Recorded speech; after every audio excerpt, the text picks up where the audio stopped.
एक समय की बात है जब किसी हिल से घिरे हुए और खिलते हुए मैदानों के बीच एक छोटे से शहर में एक युवती नामक लिली रहती थी। उसकी मुस्कान ऐसी थी जो सबसे बुरे दिनों को भी रौंगत दे सकती थी, और उसकी आंखों में एक वार्मथ था जो हर किसी को जो भी उसकी राह में आता था वह बस उसकी बातों में खो जाता। लिली एक छोटी सी किताबगाह में काम करती थी, जहां पुरानी किताबों की खुशबू और हाल की बनाई गई कॉफी की सुगंध से जुड़ी रहती थी। एक सुनहरे सुबह जब वह शेल्व्स को साजगार कर रही थी, एक युवक नामक ईथन दुकान में आया।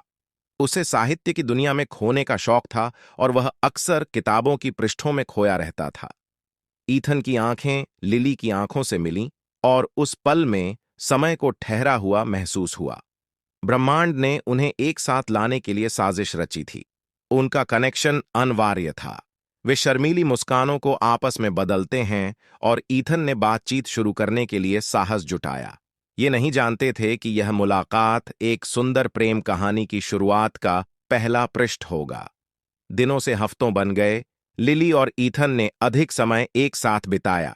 उन्होंने अपनी पसंदीदा किताबें साझा कीं, अपने सपनों की चर्चा की और कॉफी के कपों पर हंसी की। किताबगाह उनका आश्रय स्थल बन गया जहां उनके दिल मिले। एक शाम जब ऊधम से रंगीन और गुलाबी हो रही थी, ईथन ने लिली को अपने भावनाओं को व्यक्त करने का साहस किया।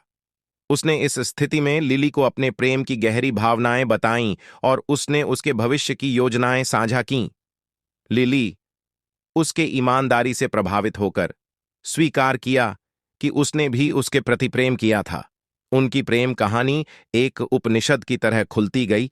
प्रत्येक अध्याय में हंसी, साझा की गई ख्वाबों और उनके दिलों में खुद को बांधने वाले पलों से भरा हुआ।